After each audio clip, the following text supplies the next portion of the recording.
mentioned, I am very much grateful to the center for support, which allowed me very much to travel to all these conferences where I got some wonderful feedback. There are just so many people to thank, and this doesn't do justice to all of them. But I just wanted to mention that I've gotten feedback from so many people, and it's been so useful. I also want to say that these good people are not to blame for anything that I'm going to present today. So this is the question. So how did syntax evolve? There is one view, which is a prevalent view among syntacticians, and Walter asked me if I still was one. And yes, I still am a syntactician. I just disagree on how to approach the evolution of syntax. But one view about the emergence of language that kind of has stuck around is what is summarized here in Berwick. Basically, that there could not have been an intermediate syntax. So syntax is all or nothing, basically. Now, how many, 13 years later, the thinking about this has not changed much. And Berwick and Chomsky still argue that, or not exactly argue, they kind of say it, but there is no real evidence presented or rationale behind it that the one we adopt, the simplest assumption, is that the generative procedure just emerged suddenly as the result of a minor mutation. So initially it was as a result of a single mutation, but now it's downplayed even further to a minor single mutation. So according to them, language is more like a snowflake, perfect and simple, basically. And their claim is that there cannot be any precursor in this picture, they say, and this is the picture that they somehow assume, and then use it to claim that in that picture there is no room for any precursors to language. For example, a language like system with only short sentences, and that the same holds for language acquisition despite appearances. Everything apparently is despite appearances. So okay, Bickerton's view of this is similar, and what I'm going to try to convince you today is that actually there is ample room for a language like system with short and, as I'm going to add, flat sentences. Short and flat without a hierarchical structure. And that such sentences are not only something we can postulate for the evolution of human language, but also something that we find everywhere in modern human languages, and these are what I call fossils, quote unquote. So a gradualist stance to the evolution of language and syntax has been explored in, for example, Pinker and Bloom, who argue that language is just simply too complex to evolve through a single mutation or through processes other than natural selection. Jackendorf, one idea that I take from Jackendorf is the idea of living fossils. Simple constructions in human languages that approximate, they are not exactly the same, but they approximate the proto-sentences that humans might have used in the early stages of language. What I do here is I'm using a theory, and I think this is important. I think that we can sort of imagine what the first language would have been like, but I think it's very important if we can use a theory to arrive at that conclusion. So I'm using, and you can use different theories. I'm using minimalism because I've been working in minimalism, but also because it does have a lot of good tools. So I consider the theory to provide tools. The theory is not the ultimate truth, but it provides tools with which we can arrive at truths. So I am using the theory of syntax to actually go backwards and reconstruct the stages of proto-grammar, and I reinforce each of these stages, conclusions, with the fossils. So I am using the theory to peel off the layers of syntactic structure one by one, and then for each removed layer, so to speak, I'm looking for fossils in modern day languages, in English, Serbian, many other languages.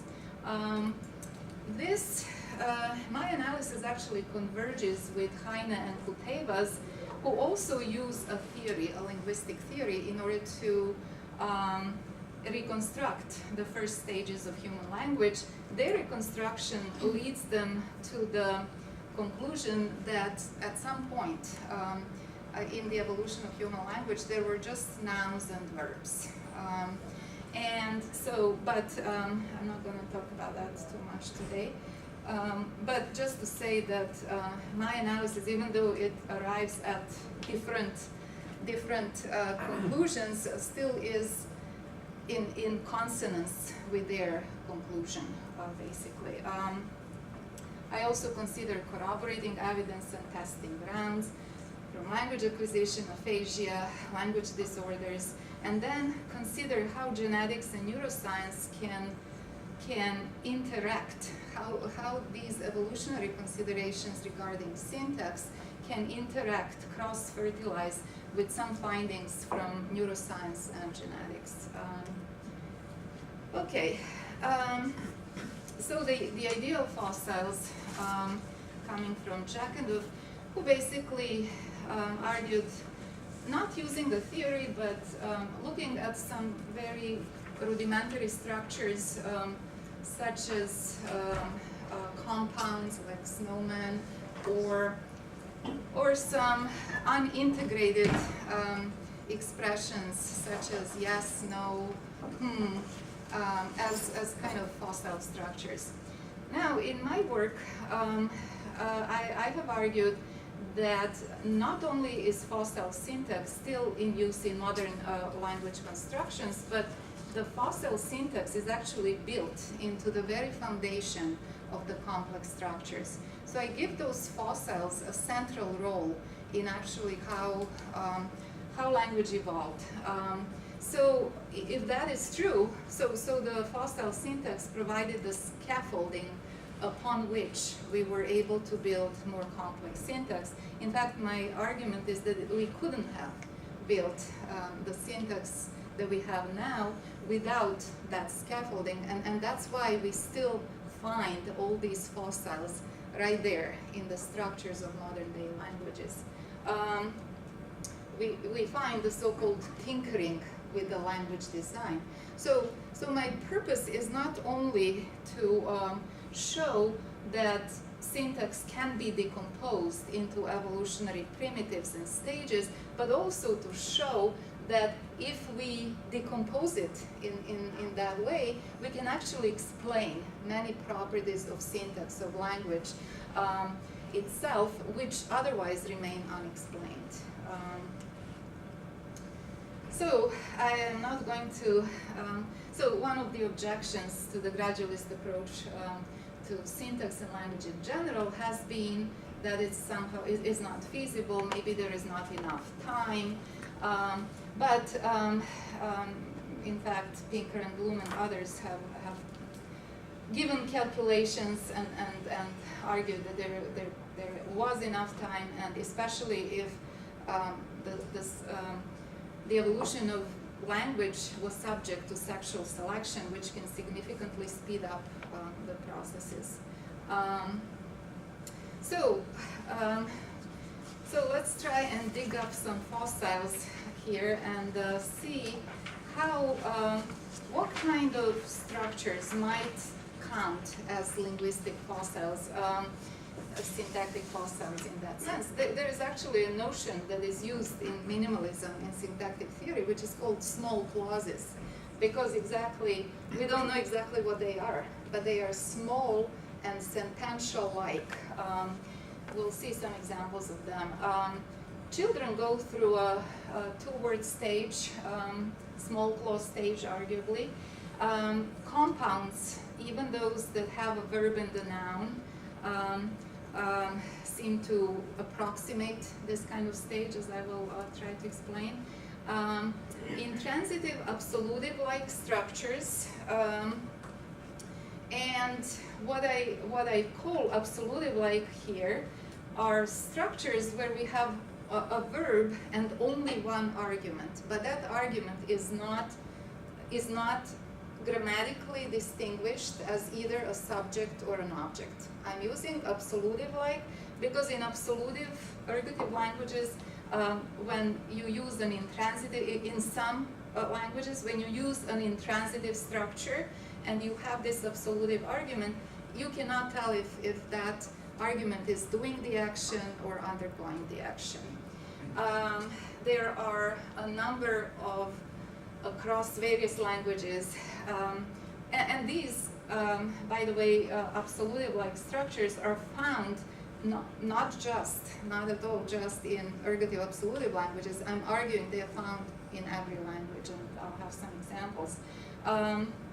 There are also structures which are called middles, notoriously called middles, which straddle the boundary between transitivity and intransitivity, passive and active, and subjecthood and objecthood. Again, something that if we indeed started with an intransitive absolutive-like stage and then proceeded to a transitive stage, these would have been some transitional structures to facilitate that transition. Also, when we paratactically attach small clauses, this attachment is binary. So there is something about the number 2, something about things coming in pairs that seems to play a role here. And this is my claim that initially there was in fact 2 words. So I'm biting the bullet and saying there was a stage where sentences were short. They were actually consisting of 2 words. And if you have only 2 words, and this stage was not hierarchical, there was nothing to build a hierarchy with. It was a paratactic, loosely attached structure. Basically, if you only have 2 words, you cannot express transitivity.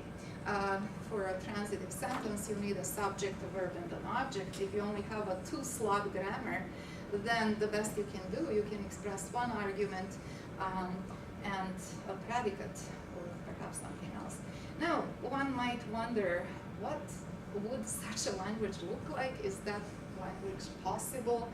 Well, in fact, yes. We find lots of again, fossils in many languages. But one example is the Nicaraguan sign language as described in Kegel et al.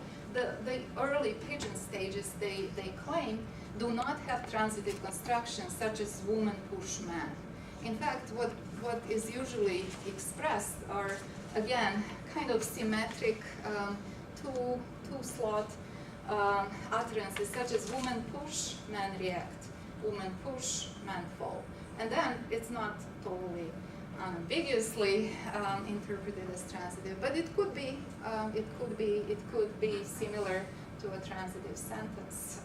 So my argument is that this is pretty much what a paratactic 2-word grammar could do. It could combine a verb and a noun into a small clause, but then it could also pair a couple of those small clauses into a complex sentence, and that's pretty much it. That would be the limit of that grammar. Home sign language, as described in Gold and Meadow, also reports neutralizing the distinction between subjects and objects, and basically intransitive structure. and also the same goes for a language acquisition. I think I'll have a slide later about that. Now, just to give you one example from an ergative absolutive language. So in some ergative languages, and this is an example from Tongan, if you have an intransitive clause such as eat the fish being in the absolutive case, this either means the fish eats or the fish is eaten. The context will, of course, help distinguish, but the grammar itself doesn't. And this is something that will, I hope I will be able to cover about the hierarchical grammars, more complex grammars, having the ability to break away from the context, from the pragmatic prison. Because this sentence you can only interpret, you can only know who is eating whom by sort of being there in the present moment in the context. But if you want to express this separately from the context, away from the context, then you do need to have hierarchical grammars. That's one of my arguments that's coming later. Okay. So in ergative languages, the way that transitivity emerges is if you add, as in number 2, something like by John, something like, it's an ergative case. So everything else remains the same. Mary remains in the same absolutive case, but we have the addition of by John. So Mary calls by John is then interpreted as Mary is called, so Mary is now the object. But in number 1, where we have only one argument, it's not clear whether Mary is the caller or the called. Now, English examples 3 to 5, it's been noted by, for example, Alexido and many others, that similar ergative-like patterns are found in nominals, in the noun phrases across languages, including non-ergative languages like English. So when you say John's portrayal or John's observation, unless we add the by phrase, we're not sure if John is the one observing or if John is the one observed, and we might sort of be surprised by the absolutive type grammars in other languages, but we have them right here, and we don't really feel bad about this kind of grammar or this kind of vagueness that our grammars still have. Okay, so the basic proposal, therefore, is that intransitive absolutive-like grammars predated transitivity in language evolution. There was a predicate and only one argument to word grammar, no distinction between subjects and objects, and fossils of this stage abound across languages. Another claim that I already mentioned is that these basic small clause structures in fact serve as the foundation for building complex sentences. You cannot build complex sentences without them, basically, the way human language is structured. Verb-noun compounds, I argue, are also absolutive-like. In English, for example, the verb and the noun, typically the noun is object-like, kill joy, but it can also be subject-like, cry baby or rattlesnake. And so these are a type of fossils. These VN compounds are common, and they are found across various languages, even non-Indo-European languages. These are some examples from Serbian. Notice how they, and this will become relevant later. First of all, these types of compounds are great fossils, I believe, because they are derogatory when they are referring to humans. They specialized for derogatory reference. I am not aware of any other specific construction that actually specializes for insult. So if they're referring to humans, they are insults. And notice also that these compounds use very concrete words to succinctly and vividly describe a person, an abstract trait of a person. So something like peel skin, somebody who rips you off. Peel skin is very concrete, but expresses a very abstract property metaphorically. Also, split hair is, again, something, the words like split and peel and skin and hair or muddy water are the words that perhaps human or our ancestors could have in this distant past, but certainly not words that describe abstractly people who are, I don't know, I don't even know what the words are for people who split hair. Even today, we don't have maybe good words for these abstract properties. But what I want you to notice is that these compounds combine very concrete, simple words that could have existed in those initial times to create a stunning insult, a stunning description of another person. They used to number in the thousands. This is reported for English and Romance languages, and were basically lost because many of them, most of them, are obscene.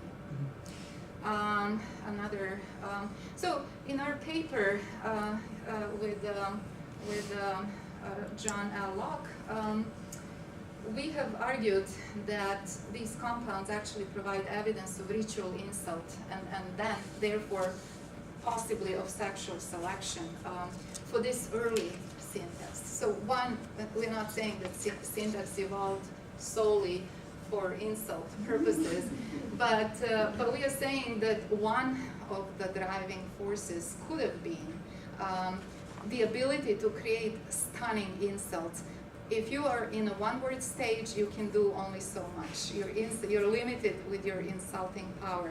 If you combine two words, your power to insult, your ability to show your creativity, it just expands enormously. So this is something I don't think I'll have more time to talk about. Okay, so how do we reconstruct syntax? Well, very briefly, very simply, if you build a transitive sentence in Chomsky's minimalism, in the theory, you basically have three layers of structure. Of course, there are other layers that you can have, but 3 layers seem to be necessary. One is this small clause layer. So in number 2A, roll the ball is this kind of small clause beginning.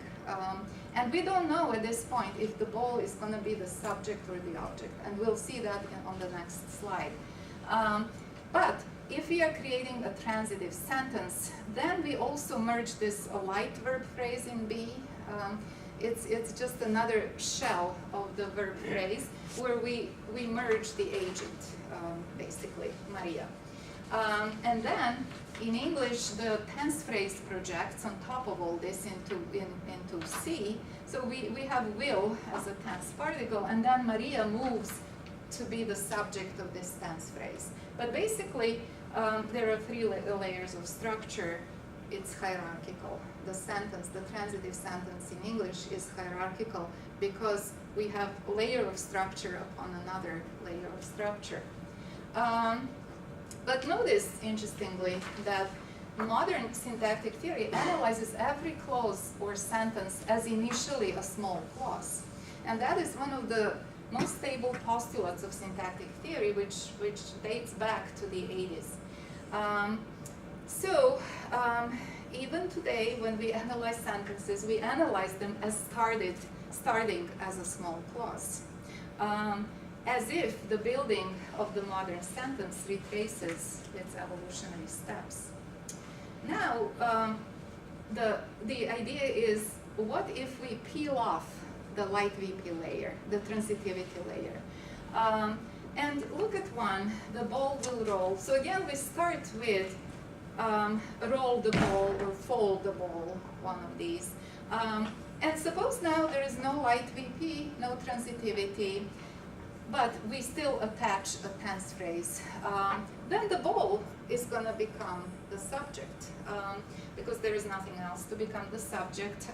So the ball initially in that small clause is not really marked as either object or subject. This depends on what happens later in the structure.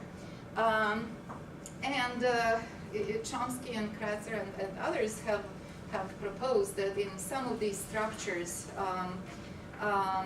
there is no light VP. And notice again how the small clause, this absolutive layer basically, because we cannot tell if there is a subject, if there is a subject or an object there, serves as the foundation for building the transitive VP shell. But what happens if you remove the TP layer too? Well, you are left with just the bare small clause that can be used in a root context.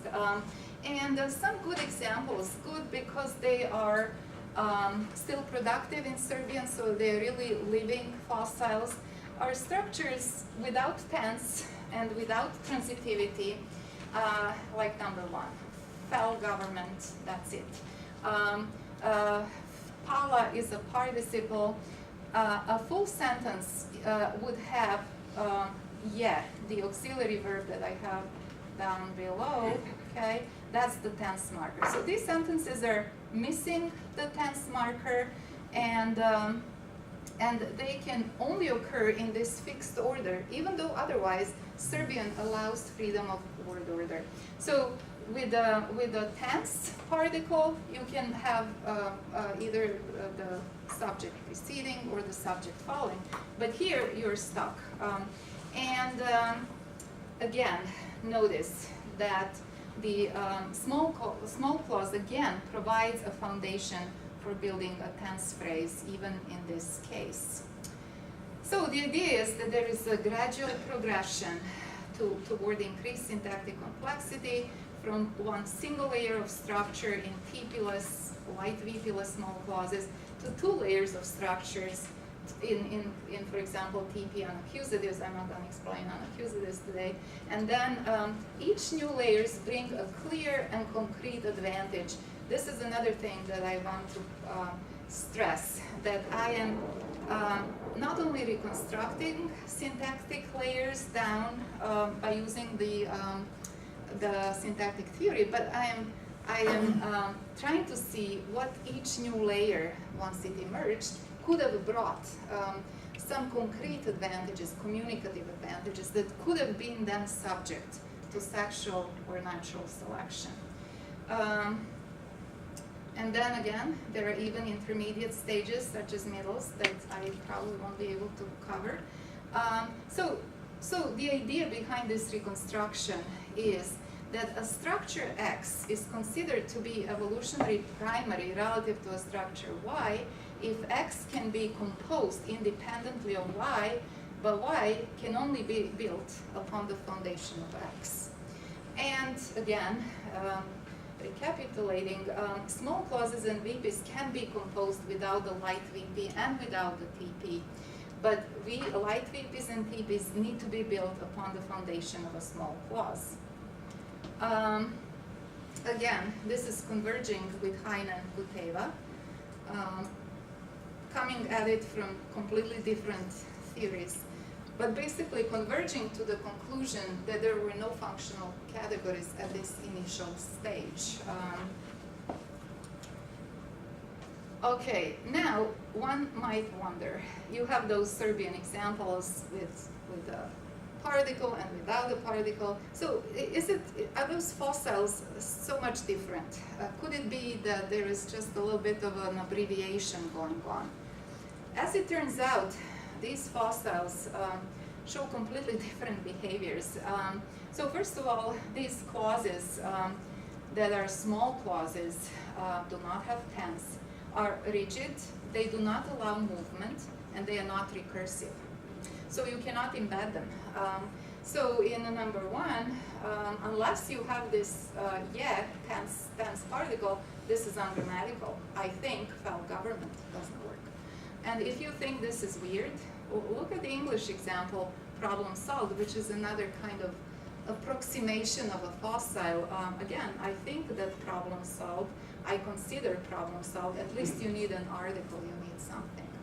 It doesn't work unless you have the tense structure. But the interesting conclusion here is that you can be cognitively fully capable of recursion, because obviously Serbian people can embed when there are tense clauses and infinitely embed. But if your structure doesn't have certain functional categories, then you can't embed. So basically that's something to think about. Because there is no movement with these structures, my conclusion is that merge is not all you need, which has been sort of proposed by, for example, Chomsky and Fitch and Hauser, who have argued that this is one mutation that brought about merge, and once you can merge things, then everything else, all the complexities of syntax, fall out of that. Movement, recursion, everything. My data show that that cannot be the case. So more English fossils. Case closed, crisis averted, lesson learned, me first, family first, and then combinations of these clauses. Easy come, easy go, come one, come all.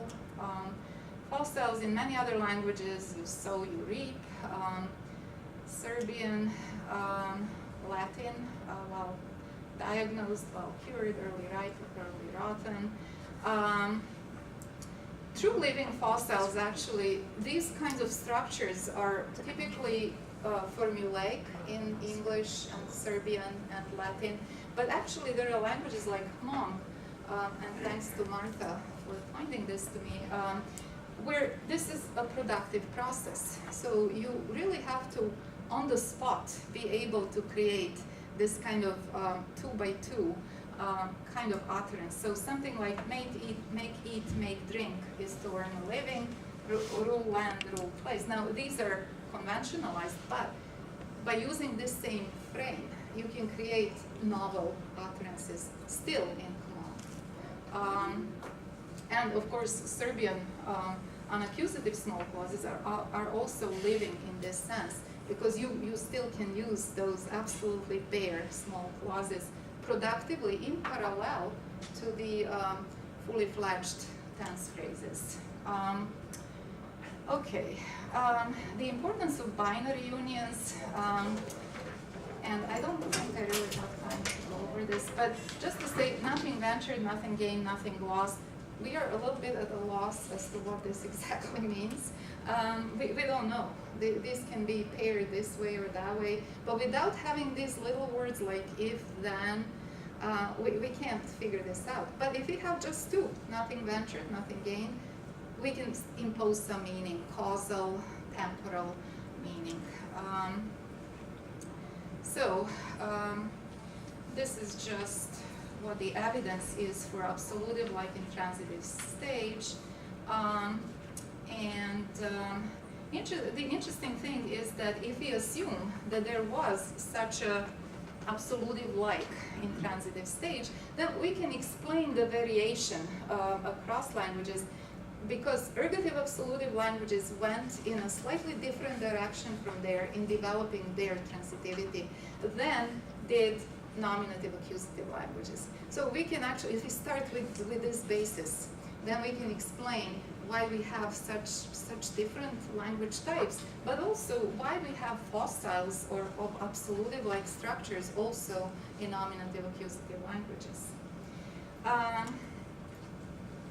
I don't have time to go over middles. Okay. They show unbearable vagueness of meaning, just like absolutive-like structures. And not just in Serbian, but also in Spanish and some English also. They resemble absolutives in Tongan. Okay.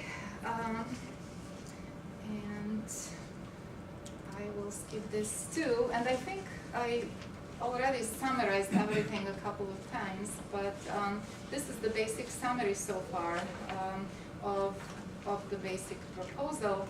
And leading to the conclusion that these first structures have no syntactic layering, that they are flat and indeed very short, consisting of only 2 words. And just to remember that these fossils are built into the very foundation of complex structures. This is very important because that then explains why syntax is the way it is today, why we still build our TPs and BPs on the foundation of the small clause.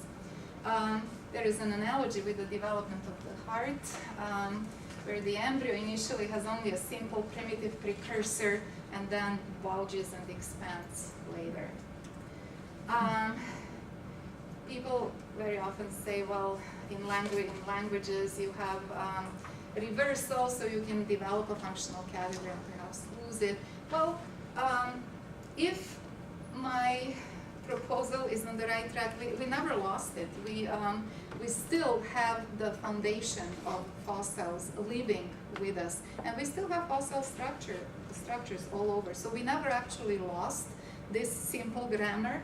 It's living still. It's providing scaffolding for the more complex grammar. That's why it's still there.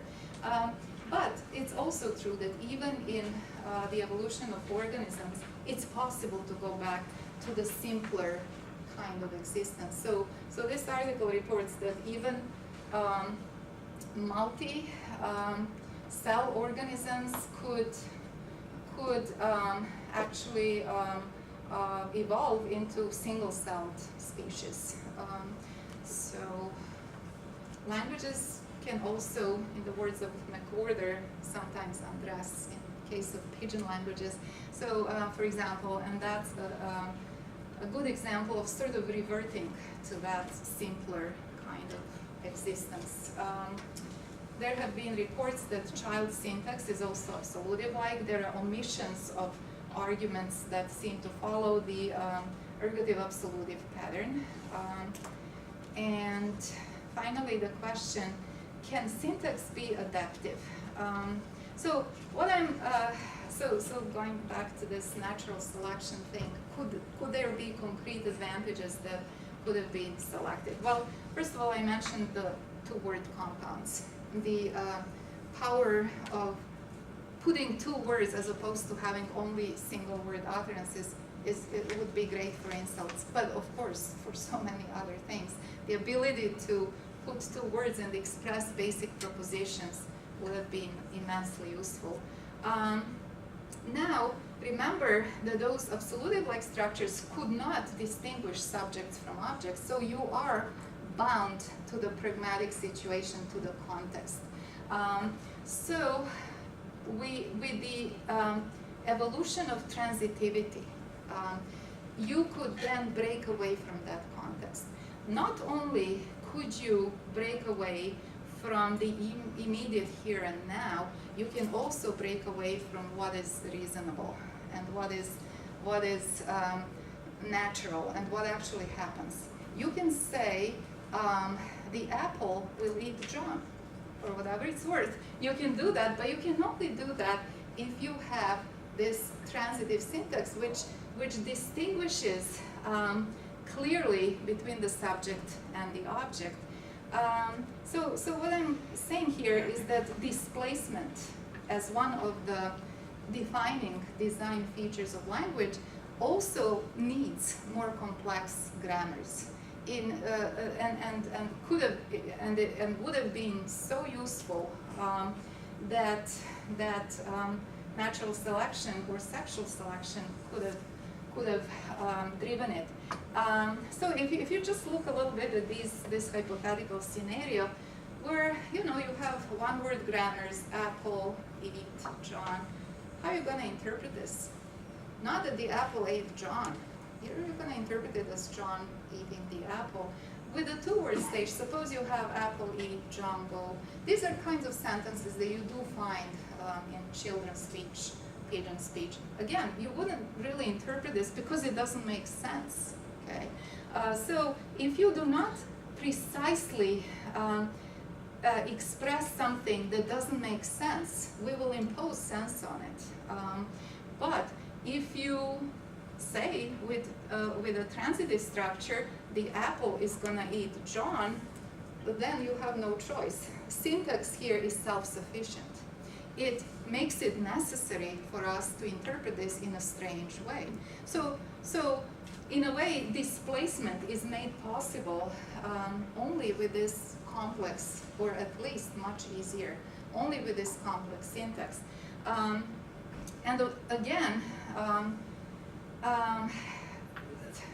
if you want to, first of all, express novel concepts, if you want to talk about non-existing things, which we know we can do with language. The other thing is you can also entertain, and we should not forget that this sexual selection might have played a role. So we could, somebody who is for the first time in the history of life able to say the apple will eat John is going to be very funny. It's going to be very entertaining. And this is, again, people who can do this, people who could do this, and who were creative and novel, could have driven, again, the selection of language. Similarly, root small clauses are also rooted in the here and now. It is when we express tense that we actually break away again from that here and now. So we cannot say problem solved 3 years ago. But certainly the problem was solved 3 years ago is fine. I don't have time to go over agrammatism or specific language disorder. Only one thing I want to say here, that FOXP2 gene, which has been associated with a language disorder, has been recently shown to have implications for building longer neurites in the brain of the mice. The specific human mutation, when inserted into the mice brains, helps build longer axons and neurites in general, and so helps make more connections in the brain. So perhaps for complex syntax, we needed these connections. So there is a possible synergy here between the syntactic theory, which can identify protostructures, evolutionary protostructures, and distinguish them from more complex structures, and then neuroscience can test if these distinctions are correlated with a different degree and distribution of brain activation. And genetics can, among other things, shed light on the role of some specific genes in making such connections in the brain possible. In the neuro-linguistic literature, it has already been found that increased syntactic complexity corresponds to increased neural activity in certain specific areas of the brain.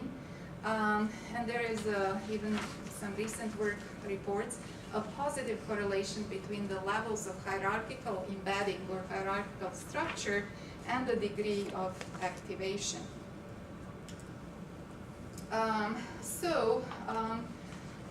In my joint work with Noah Oppen, who's right there, hi Noah, we are trying to put together a proposal that we can actually test by using neuroimaging, whether the processing of TPs, so the prediction is based on a lot of evidence, the data that I unfortunately cannot cover now, but that the processing of TPs and transitives with light VB shells is expected to show more clear lateralization in the left hemisphere of the brain, with more extensive activation of the Broca's areas, while the processing of protostructures, root small clauses, absolute-like constructions, even middles, is expected to show less lateralization and less involvement of the Broca's area, and possibly more reliance on both hemispheres, as well as possibly more reliance on the subcortical structures of the brain. In fact, this kind of pattern is found in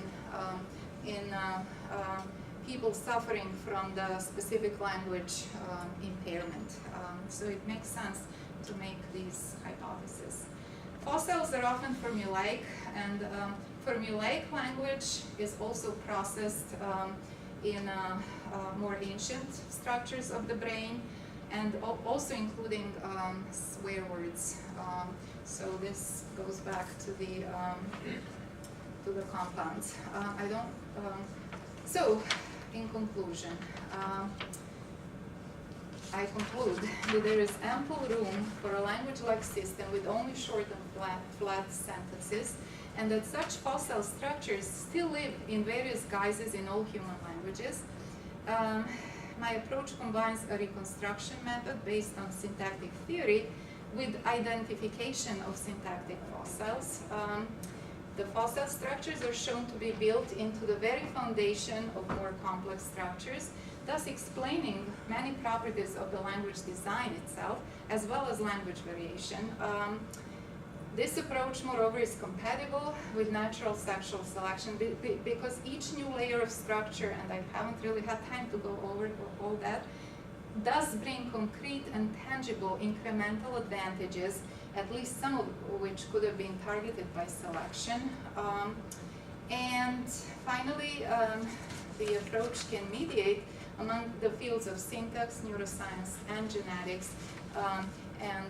I argue that these evolutionary considerations actually provide the point of contact among these fields. And I will stop here.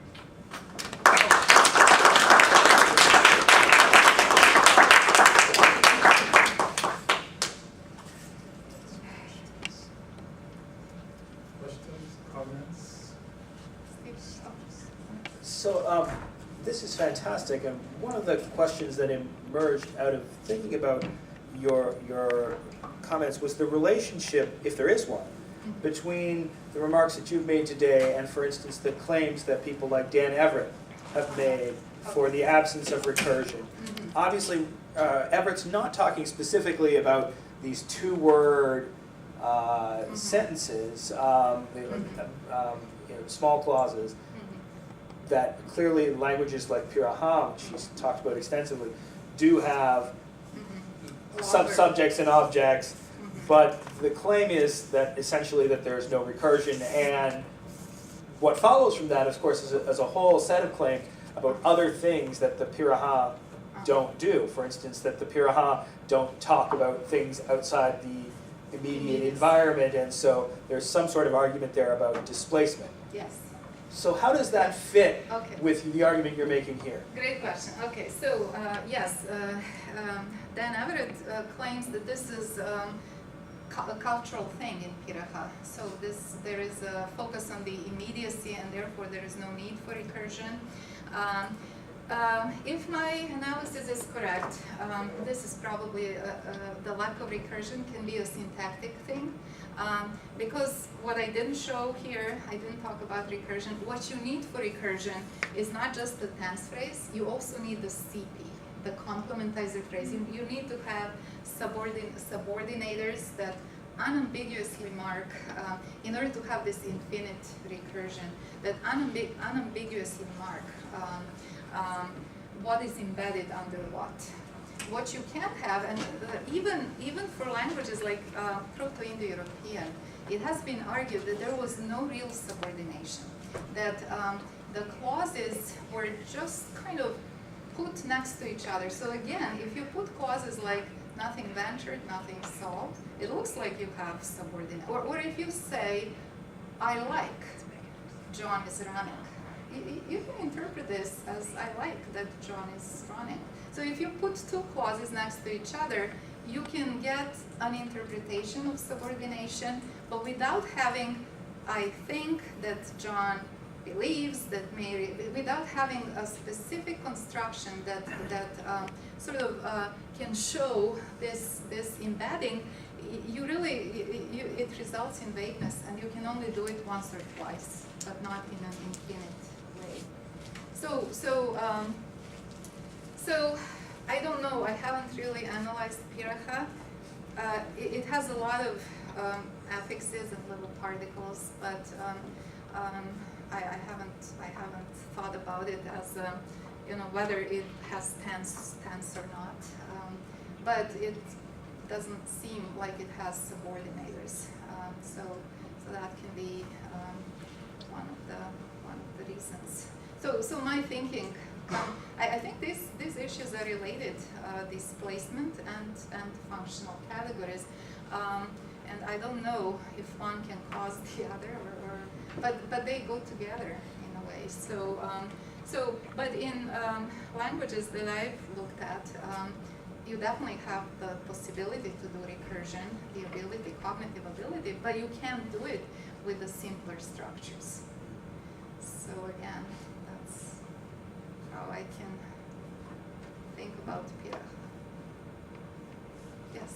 I see that you base your analysis on the minimalist programming, Yeah. but how could you argue against the assumption advocated by some syntacticians that it's not a fully fledged theory, but it is just an approach? Sorry, that is. Oh, okay. So the assumption. Which assumption? Yeah, that some grammarians actually or syntacticians advocate that minimalist program is not a full-fledged theory, just an approach, unlike GB theory. Yes, of course. Again, I do not consider minimalism to be the truth about language, but just to provide the tools with which you can search for the truth. And just like any other, I think minimalists, and actually predecessors. So I'm actually basing this is what I always say, I'm basing my analysis not just on the minimalism, but also on the predecessors to minimalism, because I want everything that I say to be solidly supported and to have stood the test of time. Because some of the claims, recent claims in minimalism, change. They change and they, go into oblivion, etc., etc. So my approach is to only use those tools and those claims that have survived from the previous minimalist approaches. So it's using only those general tools, not some very specific fancy tools that maybe are here today and gone tomorrow. But it's a good question. Yes? Thank you, Professor, for your talk and your paper, your research. I find it very encouraging that academics are moving towards a long sought after answer. It all makes perfect sense, and I would only like to add that I believe that all scientific inquiry is always enabled towards asking the right question. Asking the right question. The question I ask is, when we find the truth we're looking for, why are we seeking the truth? Why are we? And what practical application will we find with that truth? What use will we have for the truth? Well, in academia, we like truth for the truth's sake. but it's usually the case that once you discover the truth, that somebody at some point will find applications. But that wasn't my goal here. Yes, Ron. Can I ask a quick question about pragmatics? So at the beginning, you talked about these cases where you have, John Bush or Mary Bush John fall or something like that. So it seems like for this to work, you need a pretty rich pragmatics. And there's always this debate in linguistics, especially in semantics, about what's pragmatics and what's part of the grammar. And there's even people now who want to put aspects of pragmatics into the syntax. So it seems like you might be able to make an argument here for pragmatics being not really linguistic, or not part of grammar. What do you think about pragmatics in language? Well, I think that sort of what evolved with syntax, with the complex syntax, is a new thing that we didn't already have. So that our language sort of puts together, through the evolution, what we already had, and pragmatics was already there, and intonation was already there, and simple syntax was already there. And so what we did, we sort of, through evolution, we sort of pieced together what was already there. So syntax and semantics were closely tied to pragmatics, and still are in many cases. But yeah, I don't know. You know, I don't know if I want to say that pragmatics is the part of syntax or not. But what I do want to say is that the more complex syntax is has to rely less on pragmatics. So it's a great question. I wish yes, Maggie. I was trying to formulate a question, and I think you just helped me sort of, Okay. Robert. What you said about Indo-European and claims that there isn't subordination. At least in the Indo-European languages I know, the subordinate, the complementizer, comes from the demonstrative. Yeah. Yes. And it seems to me that that's part of the answer of where pragmatics and syntax do merge. What I was thinking about is that it's almost a circular matter whether there was subordination or not in Proto-Indo-European. We don't have any proof that I know of, one way or the other. So you could either say no because a priori parataxis predates, or you can say it's a pragmatic strategy to announce, I think that, colon, and then the colon goes away. And why not assume that there was a Proto-Indo-European, if it is a kind of human cognitive function, then why not say there's something that was there and we just can't get at it? Oh, okay, yeah, no, that's definitely a possibility that it's hard to prove that something did not exist. Yeah. Definitely, especially in a language that nobody speaks anymore. But this is Kiparsky's argument. He has argued, based on a lot of data, that when you put two sentences together or clauses together, the second one still shows the properties of a root clause. So you can have topicalization, you can have, so yes, he just didn't find, I guess, examples. And what strikes me as interesting is that many people who have worked on ancient languages like Proto-Indo-European constantly say this, to the modern man, the vagueness was enormous. They kind of point to the vagueness. For example, also, well, Kiparsky has also argued that tense was not really a grammaticalized category in the European. So, but you've got to reconstruct a very rich case system. Pick your vagueness. Yeah, definitely. No, vagueness not in every respect, but vagueness with respect to tense. Actually, one aspect was the injunctive form, which in Proto-Indo-European was argued to be could refer to any tense, any time, and vagueness in that respect, and then vagueness in terms of putting sentences together. But of course, in other respects, it's a 19th century idea. Yeah. That putting clauses next to each other, parataxis, predates subordination.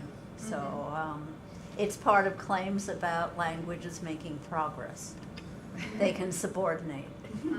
So, well, So it's sort of in the air, and that makes me a little wary of it in reconstructing Indo-European because it's a kind of pre-notion.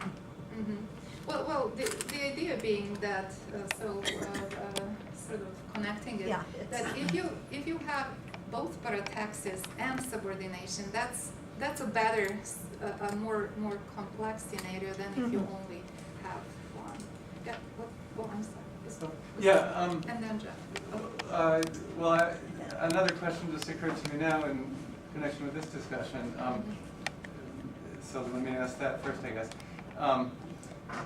When you talk about Indo-European or other, sort of reconstructed languages that are really, in terms of the evolutionary timescales of human evolution, not that old, No. are you suggesting that the evolutionary process that you're talking about was still not completed as recently as, I don't know, 5,000 or 10,000 years ago?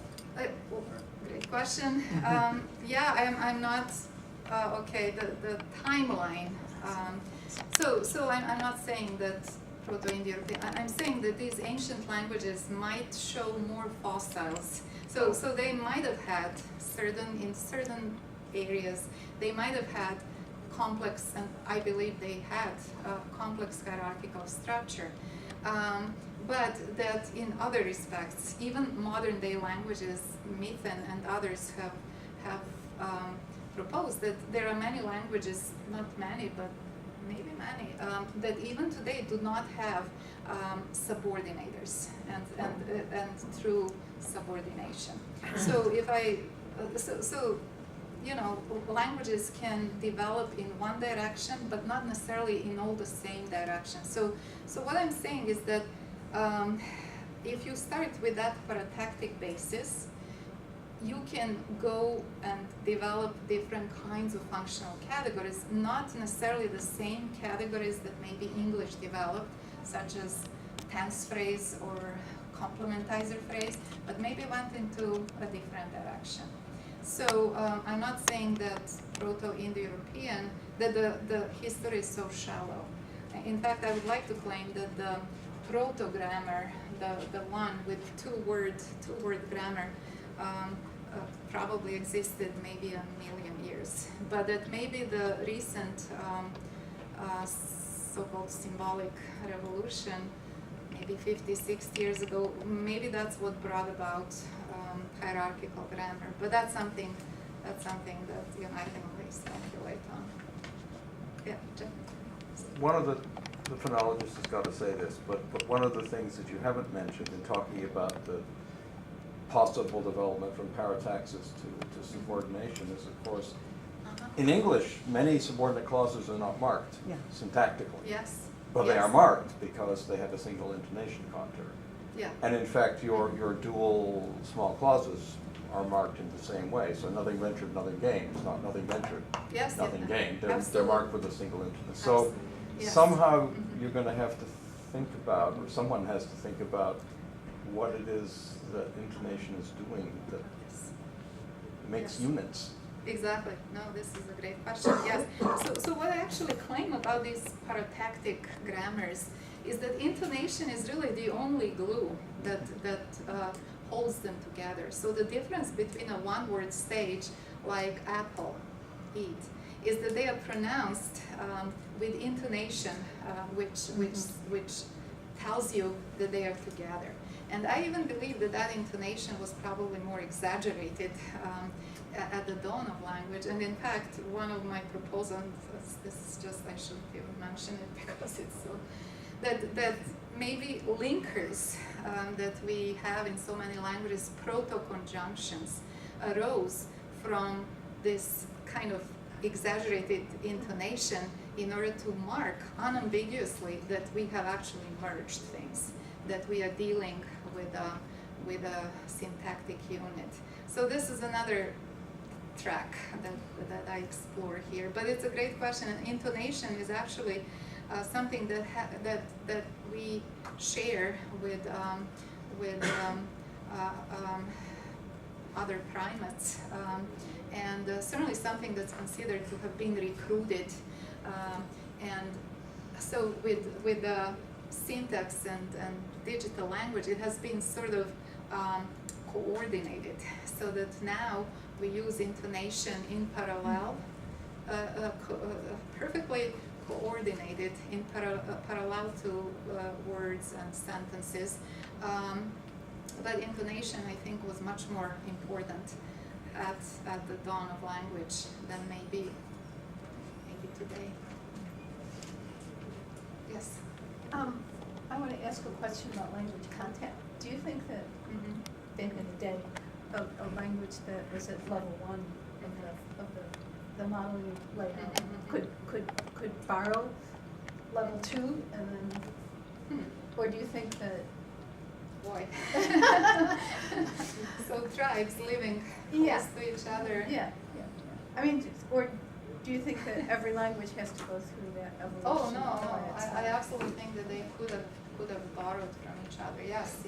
If there were tribes that could understand each other to some extent, maybe, and that some tribe developed some kind of fancy functional category, which enabled you to say strange things that maybe I don't know. I mean, yes, I'm sure that borrowing, because it happens today, there is no reason to think that it could not have happened at the dawn of language. And could a language maybe in content lose? Rules, yes, absolutely. This is exactly what has been argued for modern languages, that when two languages come in contact, then because they will differ with respect to functional categories, you go back to the common ground. This is what I'm claiming, that there is the common ground, especially with the pidgin languages, which is this basic, simple grammar. So what you want to do is go back to that common ground and shed those other things that are not shared. So yes, it's possible to do that. Yeah. English did. English did, yes. And we used to inflect our articles, Yes. not to mention nouns. Those good things. Thank goodness we stopped.